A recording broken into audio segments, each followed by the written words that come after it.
일부. 그런 한국이 우리를 돕는다고요? 기적은 그렇게 시작됐습니다. 여러분 믿기시겠습니까? 프랑스도 독일도 실패한 땅에서 한국이 기적을 만들었습니다.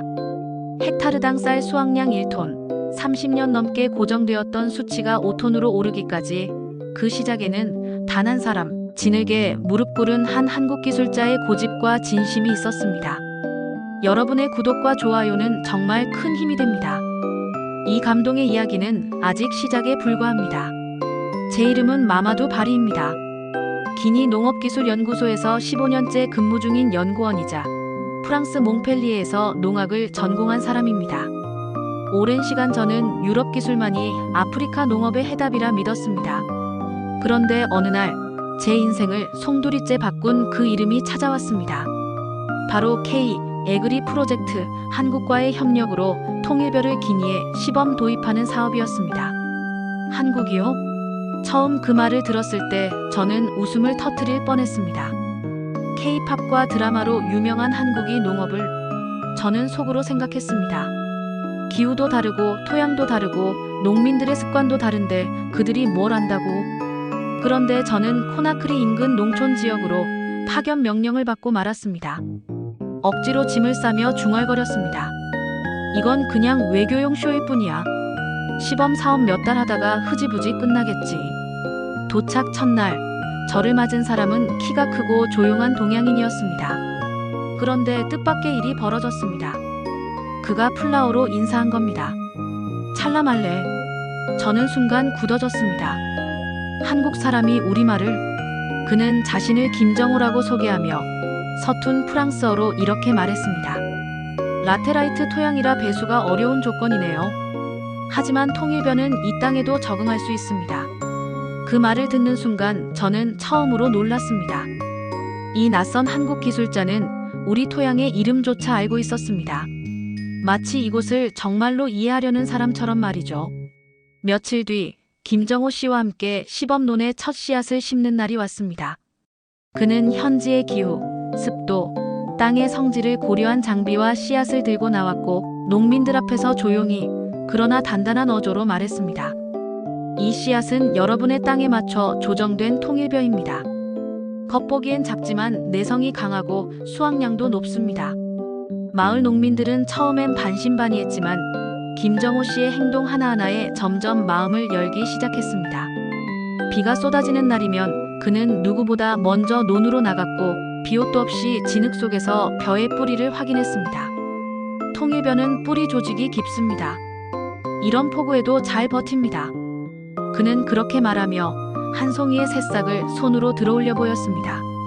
저는 그 모습을 바라보며 마음속 깊은 곳에서 작은 균열을 느꼈습니다. 이 사람 정말 진심인가? 프랑스에서 배운 이론, 몽펠리에 교수들의 조언, 그 모든 것이 문득 허무하게 느껴졌습니다. 그날 밤 저는 처음으로 컴퓨터 앞에 앉아 데이터를 넘기며 스스로에게 물었습니다. 혹시 우리가 놓친 게 있었던 건 아닐까? 2부. 비와 태양 그 사이에서 뿌리는 자란다. 기후와 맞선 한국의 뿌리. 우기가 시작되던 날이었습니다. 하늘은 순식간에 어두워졌고 마치 하늘이 무너지는 듯한 폭우가 쏟아졌습니다. 저는 급히 논으로 달려나갔습니다. 논두렁은 이미 무너지고 있었고 물은 벼이랑 위를 넘실거리며 덮고 있었죠. 이건 끝이야. 저는 속으로 중얼거렸습니다. 아무리 튼튼한 벼라도 이런 비를 견딜 순 없을 거라 생각했으니까요. 특히 이 땅에서 자라기엔 너무 낯선 한국에서 온 벼라면 더더욱요. 그때 김정호 씨가 비옷도 없이 빗속을 뚫고 나타났습니다. 진흙으로 범벅된 옷차림, 한 손엔 방수노트, 다른 손엔 뿌리 검사용 도구를 들고 있었어요. 이런 날씨에 왜? 제가 물었더니 그는 짧게 말했습니다. 이 시기가 가장 중요합니다. 통일벼가 우기를 견딜 수 있을지를 결정하는 순간이에요. 그리고 그는 무릎을 꿇었습니다. 진흙탕 속에 손을 넣어 하나하나 벼의 뿌리를 꺼내보며 상태를 점검했습니다. 라테라이트 토양은 배수가 어렵습니다. 지금은 뿌리와 토양의 밀착을 매일 확인해야 할 시점입니다. 그 모습을 보며 저는 충격을 받았습니다. 비에 젖은 얼굴, 굳은 손, 그리고 흔들림 없는 눈빛. 이건 단순한 기술 전수가 아니었습니다. 이건 투지였고 신념이었습니다. 며칠 후 비는 그쳤고 이제는 반대로 햇볕이 내리쬐기 시작했습니다. 갑작스럽게 시작된 건기의 열기 속에서 저는 이번엔 또 다른 걱정을 했습니다. 이 벼가 가뭄도 견딜 수 있을까? 그런데 김정호 씨는 마치 그 질문을 미리 알고 있었다는 듯 말했습니다. 통일벼는 극단적인 날씨에 적응하기 위해 개발된 품종입니다. 뿌리가 깊고 수분 저장력이 뛰어나 건기에도 견딜 수 있어요. 며칠 후 눈으로 직접 확인할 수 있었습니다.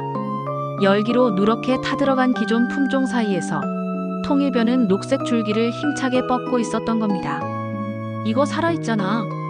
저는 믿을 수 없다는 듯 말했습니다. 김정호 씨는 고개를 끄덕이며 말했죠. 이게 바로 통일벼의 힘입니다. 마을 사람들의 반응도 달라지기 시작했습니다. 그동안 시큰둥하던 농민들은 논두렁 앞에서 서로 속삭였습니다. 저 사람은 진짜인 것 같아. 이 벼도 저 사람도. 특히 마을 이장 알파 삼촌은 제게 다가와 말했습니다. 아마발리, 정말 이 벼가 다르게 자라네. 우리 아이들도 이 벼 덕분에 학교에 갈 수 있을지도 모르지. 그 말이 제 가슴을 울렸습니다. 통일벼는 단순히 쌀 수확량을 위한 벼가 아니었습니다. 희망이었습니다. 배고픔 넘어 교육과 삶으로 가는 다리였죠. 그리고 그 순간 저는 결심했습니다. 내가 틀렸을지도 모르겠다. 이건 이론이나 기술이 아니라 사람의 마음이구나. 3부. 한 그릇의 밥, 그리고 한글 편지. 통일벼가 만든 교육의 기적. 통일벼가 무럭무럭 자라며 마을의 변화가 찾아오기 시작한 건 어느 흐린 오후였습니다. 그날은 논에 나가기에는 어중간한 날씨였기에 김정호 씨와 함께 지난 몇 주간의 데이터를 정리하고 있었습니다. 김 씨는 토양 pH 변화와 수분 흡수량 데이터를 엑셀에 정리하며 조용히 말했습니다. 이제 수확까지 한 달 남았습니다. 수확량 예측 결과도 나오겠네요. 저는 여전히 조심스러웠습니다. 숫자는 희망을 줄 수도 있지만 실망을 줄 수도 있기 때문입니다. 과연 5톤까지 나올 수 있을까요? 그 질문에 김정호 씨는 잠시 말이 없었습니다. 그러나 그 침묵은 두려움 때문이 아니었습니다. 그는 조용히 노트북 화면을 제게 돌리며 말했습니다. 예측 결과입니다. 토양 적응률, 수분 유지, 생장 속도 기준으로 볼 때 최대 5톤, 평균 4.3톤까지는 충분히 가능합니다. 순간 저는 입을 다물 수 없었습니다.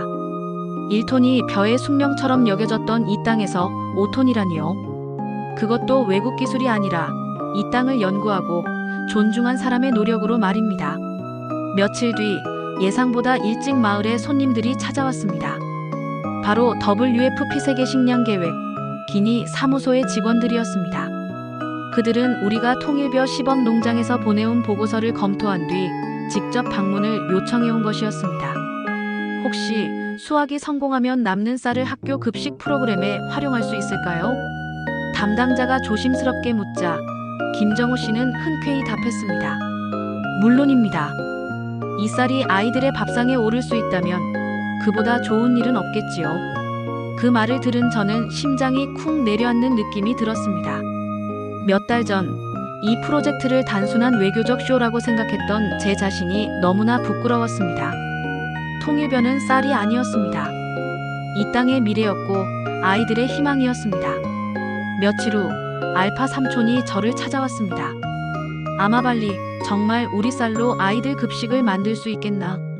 내 손자가 4km를 걸어 학교에 다니는데 배고파서 집중을 못한다더군. 그 말에 저는 잠시 침묵했습니다. 그리고는 조용히 답했습니다. 삼촌, 수확량만 확보되면 반드시 그렇게 하겠습니다. 그렇게 맞이한 수확의 날, 마을 전체가 들떴습니다. 남녀노소가 논으로 몰려 나왔고 아이들은 학교에서 일찍 귀가해 논두렁을 따라 뛰어다녔습니다. 첫 벼를 벨 때 저는 눈을 감고 심호흡을 했습니다. 그 감격은 이루 말할 수 없었습니다. 헥타르당 5톤입니다. 김정호 씨의 말에 마을은 환호로 들끓었습니다. 아이들이 환하게 웃었고 어른들은 눈시울을 붉혔습니다. 하지만 감동은 거기서 끝나지 않았습니다.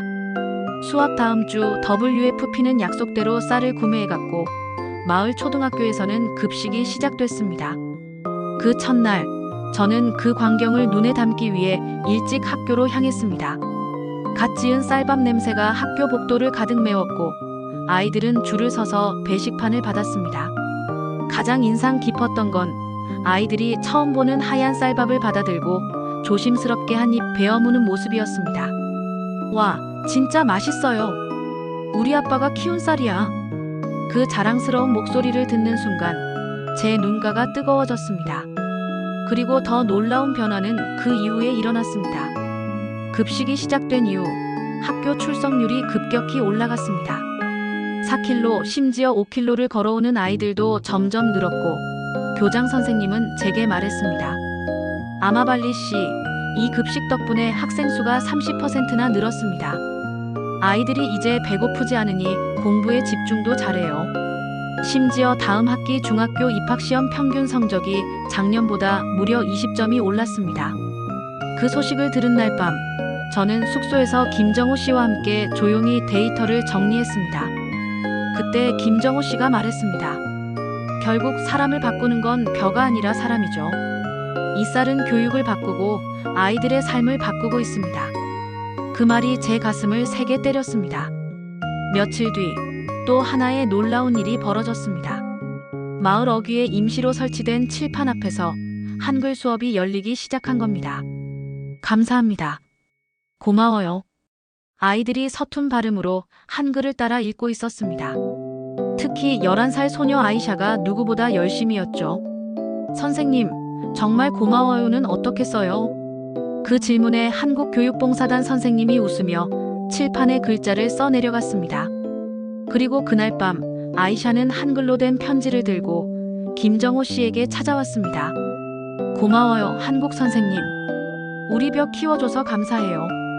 이제 학교에서 밥 먹을 수 있어요. 그 편지를 받아든 김정호 씨는 조용히 눈물을 글썽였습니다. 이런 편지는 태어나서 처음 받아봅니다. 저는 그 장면을 멀리서 지켜보며 생각했습니다. 이건 단순한 농업기술 전달이 아니구나. 이건 문명이 오가는 길목에 놓인 마음의 징검다리다. 아이샤의 편지는 지금도 제 서랍 안에 복사본으로 들어있습니다. 그 아이가 쓴 서툰 한글, 삐뚤빼뚤하지만 진심이 가득 담긴 그 글자들은 그 어떤 국제보고서보다도 값지고 아름다웠습니다. 그리고 저는 확신하게 되었습니다. 우리가 시작한 이 실험은 쌀을 심은 게 아니라 희망을 심은 것이었고 수확한 건 곡식이 아니라 삶의 가능성이었습니다. 4부 기니에서 시작된 기적, 전 세계로 퍼지다 그리고 다시 한국에서 수학제 이후 마을은 더 이상 예전의 마을이 아니었습니다. 통일벼로 인해 생긴 여유는 단순한 쌀자루의 수를 넘어서 사람들의 눈빛, 말투, 생활을 바꾸어 놓았습니다. 마을 여인들은 이제 시장에서 당당히 자신의 쌀을 설명하며 판매하고 아이들은 매일 학교에 가기 위해 새벽부터 기상했고 남자 어른들은 논에 나갈 때마다 더 이상 고개를 숙이지 않았습니다. 고된 농사도 이제는 보람 있는 일이 되었기 때문입니다. 그리고 이 모든 변화의 중심에는 김정호라는 이름이 있었습니다.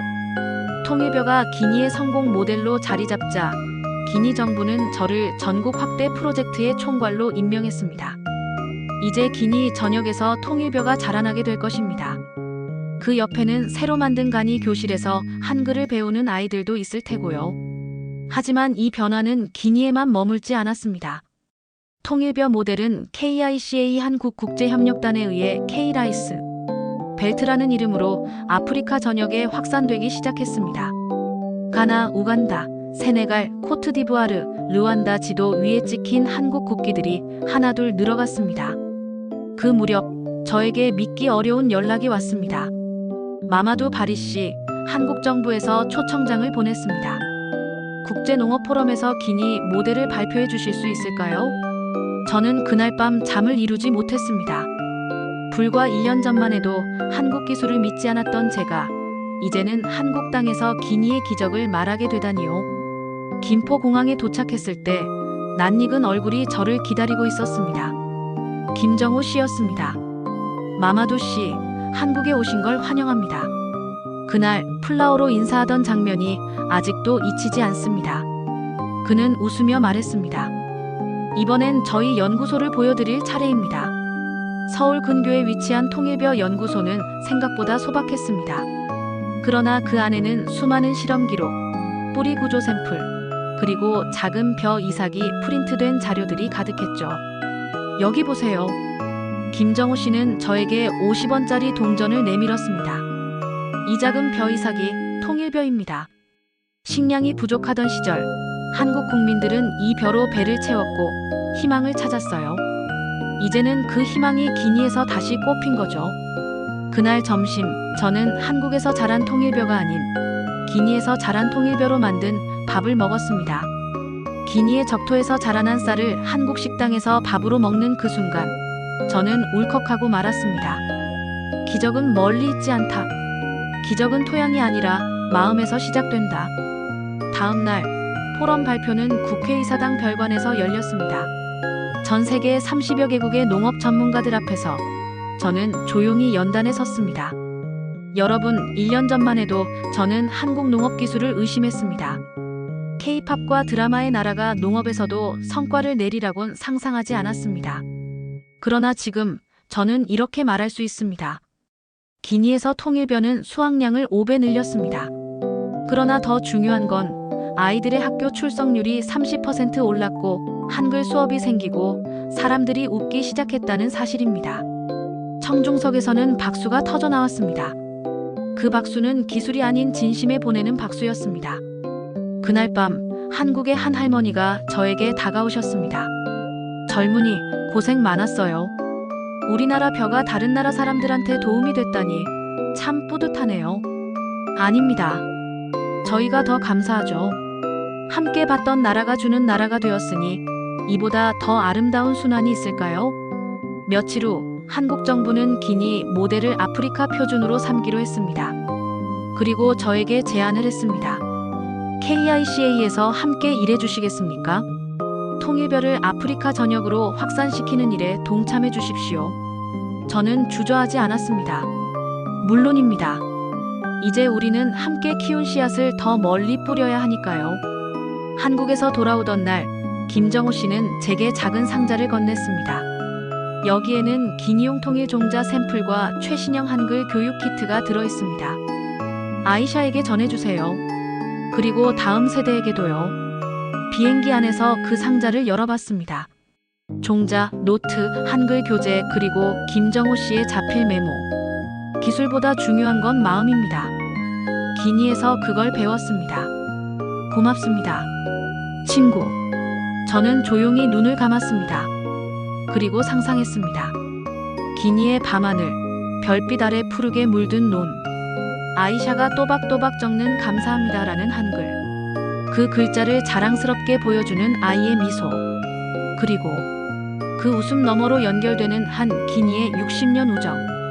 우리는 함께 봤던 나라였습니다. 이제는 함께 주는 나라가 되었습니다. 그리고 언젠가 또 다른 나라의 희망을 우리가 함께 심게 될 것입니다. 그날 밤, 제 꿈에는 아프리카 대륙 전체가 초록빛 벼로 물든 풍경이 펼쳐졌습니다. 그리고 그 논마다 이렇게 적혀 있었습니다. 기술은 땅에 심고 진심은 사람에게 심는다. 통일벼는 그 둘을 잇는 다리입니다. 끝까지 함께 해주셔서 감사합니다. 구독과 좋아요는 영상 제작에 큰 힘이 됩니다.